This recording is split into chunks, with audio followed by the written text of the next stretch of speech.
क्षारक क्या होते हैं, बेसिस क्या होते हैं, उनके क्या गुण होते हैं, इस पर आज हम बात करेंगे।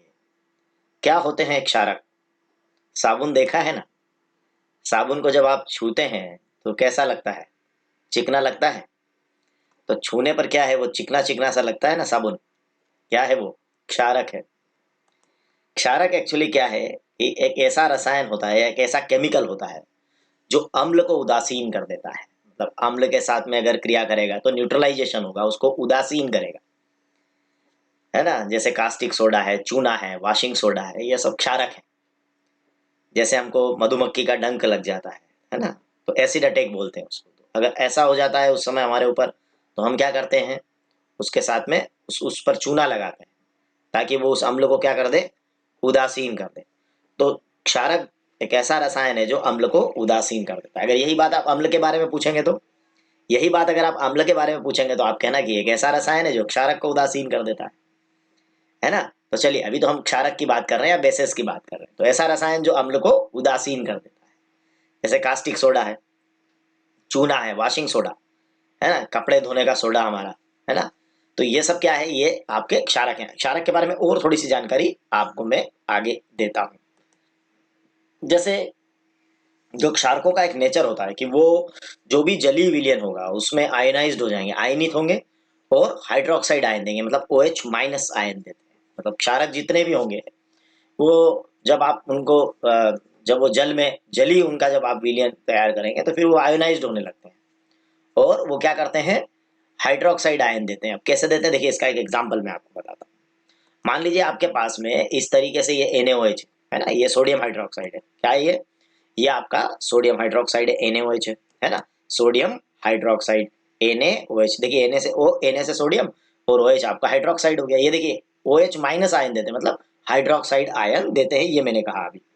तो ये आपका सोडियम हाइड्रोक्साइड हो गया। अब इस सोडियम हाइड्रोक्साइड को आप क्या करेंगे, ये कौन सा आयन देते हैं, OH माइनस, मतलब हाइड्रोक्साइड आयन यहाँ से देते हैं। कैसे देते हैं कि जैसे मान लीजिए आपने NaOH लिया सॉलिड में, है ना, मतलब वो तो इस रूप में जैसा सामने चूर्ण के रूप में दिख रहा है, ऐसा आपने NaOH लिया और ऐसा NaOH लेके आपने क्या किया कि उसका जलीय विलयन लिया, मतलब उसको आपने क्या कर दिया, जल में मिलाया। तो वो क्या होगा कि वो उसका वो आयन देगा। तो ऐसे आपका देखिए Na प्लस हो गया और ये हाइड्रोक्साइड आयन दे दिया उसने, OH माइनस आयन दे दिया। ठीक है, तो ये हम जो बात करें ना कि सभी क्षारक जलीय विलयन के अंदर, ये देखिए एक क्षारक का एग्जांपल लिया और हमने कहा जलीय विलयन के अंदर ये हाइड्रोक्साइड आयन दे रहा है। एक मजेदार बात ये रहेगी कि सारे जो अम्ल होते हैं वो जलीय विलयन में H प्लस आयन देते हैं, हाइड्रोजन आयन देते हैं, और सारे क्षारक जलीय विलयन में क्या देते हैं, OH माइनस आयन देते हैं। तो अम्ल जो है वो H प्लस आयन देते हैं और क्षारक जो है वो OH माइनस आयन देते हैं। ये आप याद रखना, OH माइनस आयन को हम क्या बोलते हैं, हाइड्रोक्साइड आयन बोलते हैं। H प्लस को क्या बोलते हैं हम, हाइड्रोजन आयन बोलते हैं। तो ये आपका हो गया हाइड्रोक्साइड आयन।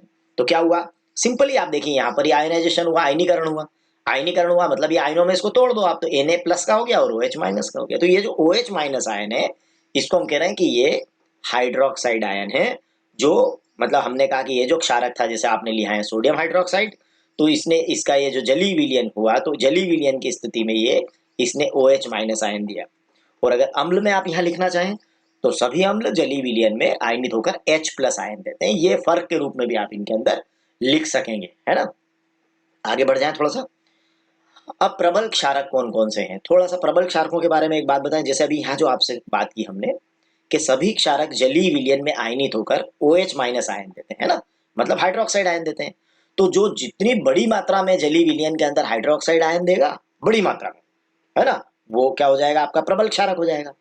और जो आंशिक मात्रा में या कम मात्रा में हाइड्रोक्साइड आयन देगा, वो हमारा दुर्बल क्षारक हो जाएगा। ठीक है ना। तो प्रबल क्षारक और दुर्बल क्षारक की जब हम बात करते हैं तो हमें समझना चाहिए कि प्रबल क्षारक का मतलब ये है कि जलीय विलयन में जब वो आयनित होगा और बड़ी मात्रा में हाइड्रोक्साइड आयन देता है तो हम कहते हैं वो प्रबल क्षारक है।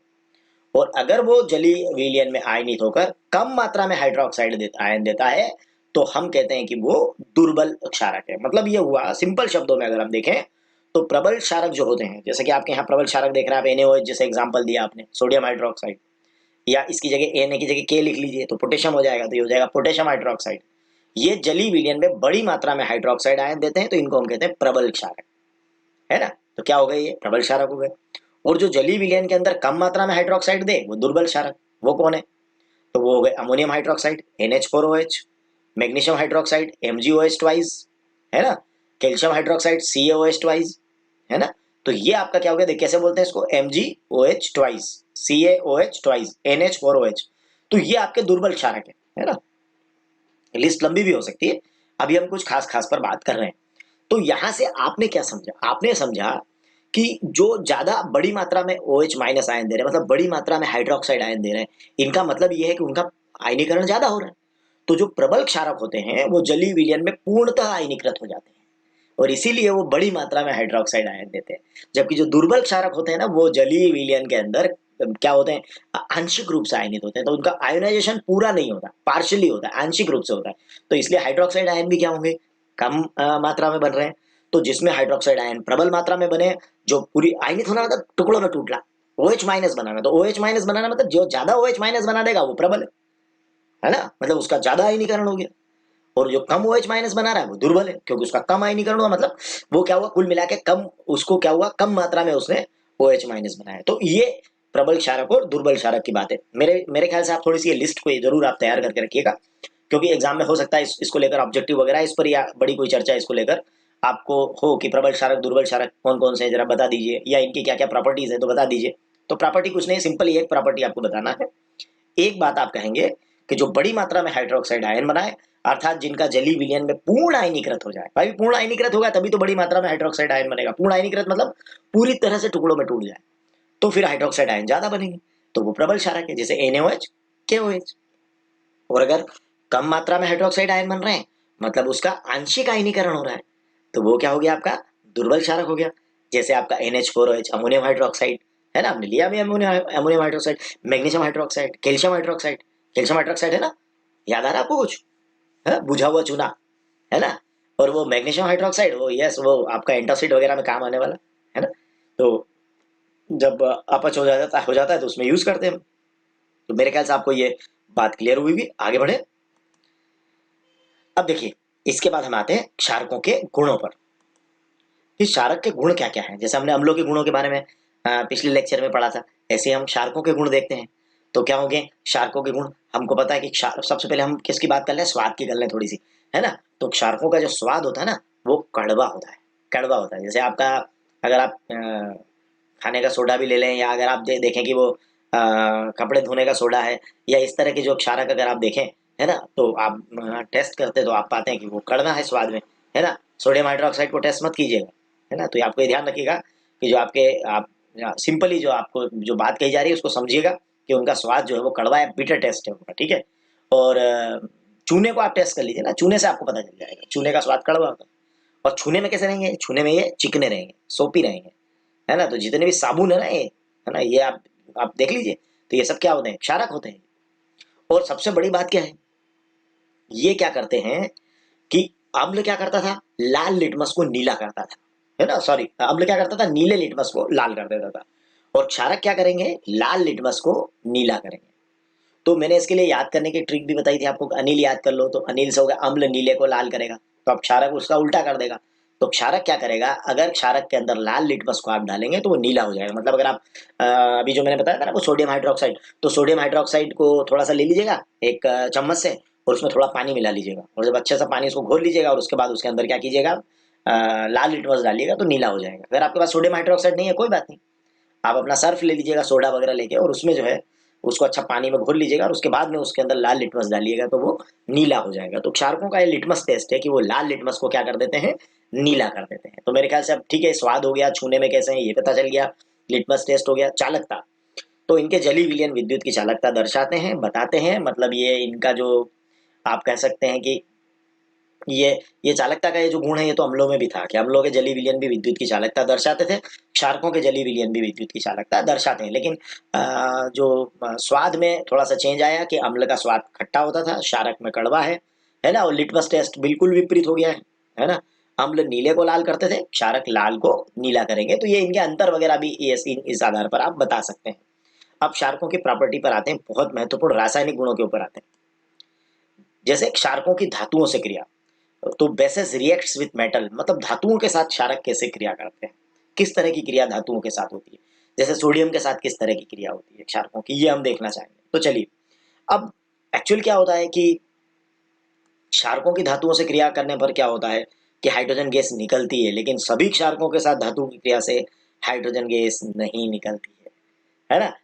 कुछ क्षारकों की धातुओं से क्रिया होने पर हाइड्रोजन गैस निकलती है ना, हम कहते हैं लवण बनता है हाइड्रोजन गैस निकलती है, पर सभी क्षारकों में ऐसा नहीं होता है, याद रखिएगा। जबकि अधिकांश धातुओं में हमने देखा था कि अम्लों के साथ क्रिया होने पर अधिकांश धातुओं में हाइड्रोजन गैस निकलती थी, मतलब अम्लों के मामले में ऐसा था कि अधिकांश में हाइड्रोजन निकल रही थी, और यहाँ कुछ क्षारकों के साथ में हाइड्रोजन गैस निकलेगी। ये भी एक बड़ा डिफरेंस आपको याद रखना है। तो इसका एक एग्जाम्पल भी ले सकते हैं, जैसे आपने ले लिया कि जिंक, एक आपने धातु ले ली जस्ता, और आपने NaOH के साथ एक क्षारक ले लिया सोडियम हाइड्रोक्साइड, है ना, इसका जली विलयन है और ये जिंक धातु। तो ये जिंक के ग्रेन्यूल्स ले लिए छोटे छोटे टुकड़े, और ये आपने NaOH के साथ उसकी क्रिया करवाई।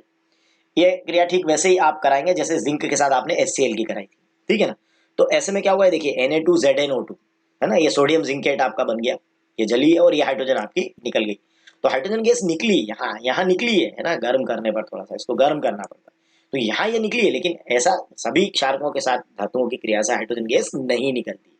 तो ये एक आध एग्जाम्पल आप ऐसा दे सकते हैं कि क्षारकों की धातुओं के साथ क्रिया करने पर ये आपका हाइड्रोजन निकलती है। और आपका जो इसको बैलेंस करने का बहुत अच्छा तरीका ये है कि आप इसमें देखिए यहाँ से एक H2 आप अलग कर लीजिएगा, ये H2, और बाकी सबको वैसा का वैसा लिख दीजिए। तो देखिए Na का 2 हो जाएगा, है ना, ये आपका Zn हो गया और O का भी 2 हो जाएगा, तो आप इसको सोडियम जिंकेट आपका बन जाएगा, और ये आपकी हाइड्रोजन। लेकिन सभी में नहीं निकलती है, सभी क्षारकों के साथ धातुओं की क्रिया से हाइड्रोजन गैस नहीं निकलती है, ये आप ध्यान रखिएगा। तो ये हो गया मेटल के साथ क्रिया। आगे बढ़े, बहुत इंपॉर्टेंट क्रिया पर आते हैं, बहुत महत्वपूर्ण रिएक्शन के ऊपर। ओके, ये तो हमने बात कर ही ली ना कि धातु के साथ क्षारक की क्रिया से लवण और हाइड्रोजन बनता है, तो ठीक है, ये तो हो रहा है, लेकिन सभी में ऐसा नहीं होता है। अब धातुओं के अम्लों से क्रिया, जिसको आप न्यूट्रलाइजेशन रिएक्शन कहते हैं, या सॉरी क्षारकों के अम्लों से क्रिया, है ना, इसको आपने कहा न्यूट्रलाइजेशन या उदासीनीकरण क्रिया। तो क्षारकों के अम्लों से क्रिया या अम्लों की क्षारकों से क्रिया, ये तो न्यूट्रलाइजेशन है, क्योंकि अम्ल और क्षारक क्रिया करेंगे और लवण और जल बनाएंगे, हमको पता है बात, इसको हम उदासीनीकरण क्रिया करते हैं। तो ये प्रॉपर्टी जो है हम अम्लों में भी लिख देते हैं, यही प्रॉपर्टी आपको क्षारकों में भी लिखना है। मतलब अम्ल क्षारक से क्रिया करके या क्षारक अम्ल से क्रिया करके, है ना, लवण और जल बनाते हैं, और ये क्रिया हमारी क्या कहलाती है, उदासीनीकरण क्रिया कहलाती है। मतलब एक आप अम्ल ले लीजिएगा, एक आप क्षारक ले लीजिएगा, और न्यूट्रलाइजेशन में क्या करिएगा, लवण और जल बना दीजिएगा। और वो सिंपल एग्जांपल आप वहां भी अगर अम्लों के गुण में आए तब भी वो सरल उदाहरण वही लीजिएगा आप, NaOH वाला, और क्षारकों के अम्लों से क्रिया पर आए तब भी वही एग्जाम्पल ले लीजिएगा, है ना, क्योंकि डेफिनेशन और एग्जाम्पल में कोई फर्क नहीं, दोनों एक जैसे हैं। अम्ल धन क्षारक, लवण धन जल, अम्ल और क्षारक क्रिया करके लवण और जल बनाएंगे, तो ये क्रिया कहलाएगी न्यूट्रलाइजेशन या उदासीनीकरण की क्रिया। अब एक अम्ल ले लीजिए, एक क्षारक ले लीजिए, है ना, ये हो गया ना क्षारकों की अम्लों से क्रिया या अम्लों की क्षारकों से क्रिया, है ना। तो दोनों में आपका जब अम्लों की प्रॉपर्टी लिखे तब भी पूरा ऐसा कैसा लिखना है, और जब क्षारकों की प्रॉपर्टी लिखे तब भी पूरा ऐसा का ऐसा लिखना है। तो अम्ल क्षारक से क्रिया करते हैं, जैसे HCl अम्ल लिया आपने और क्षारक NaOH लिया, और आपका देखिए ये रेड रेड वाले देख लीजिए, ये NaCl बन गया, और ये आपका H और OH मिलकर आपका ये H2O जल बन गया। तो अम्ल और क्षारक ने मिलकर, अम्ल और क्षारक ने मिलकर लवण और जल बनाया, ये क्रिया आपकी उदासीनीकरण की क्रिया हो गई, और इस तरीके से यहाँ से आपका NaCl फॉर्म हो गया। और देखिए ये न्यूट्रलाइजेशन की जो रिएक्शन है ना, यही बहुत काम आती है आपको। जैसे मैंने अभी कहा था ना कि कोई मधुमक्खी ने डंक लगा दिया तो फिर न्यूट्रलाइजेशन कैसे होगा, है ना, क्योंकि वहां एसिड है, तो आपको उसके साथ क्षारक डालना पड़ेगा, तब जाकर वो क्या होगा, उसके डंक का असर आपको कम होगा। तो ये अम्ल और क्षारक की क्रिया जो है, बहुत सिंपल एग्जाम्पल दिया मैंने आपको, इसको कहते हैं उदासीनीकरण की क्रिया, है ना। तो चलिए आगे बढ़े, और इसको आप बहुत अच्छे से तैयार भी कर लीजिएगा। अम्ल का नाम बताने की जरूरत थी क्या, हाइड्रोक्लोरिक अम्ल HCl, है ना, और NaOH सोडियम हाइड्रोक्साइड, ये क्षार हो गया, और ये लवण हो गया, लवण सोडियम क्लोराइड आपका नमक, है ना, और ये आपका हो गया H2O जल, ठीक है। चलिए आगे बढ़े, अब नेक्स्ट हमारा है, अच्छा ओके, एक बड़ी महत्वपूर्ण बात बता देता हूँ, एक्चुअल न्यूट्रलाइजेशन हुआ कैसे, वास्तव में न्यूट्रलाइजेशन कैसे हुआ है, उदासीनीकरण हुआ कैसे।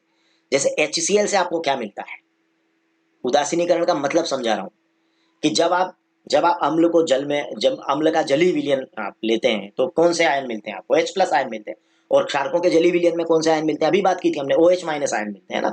तो न्यूट्रलाइजेशन क्या है, H+ और OH- का मिलना ही न्यूट्रलाइजेशन है।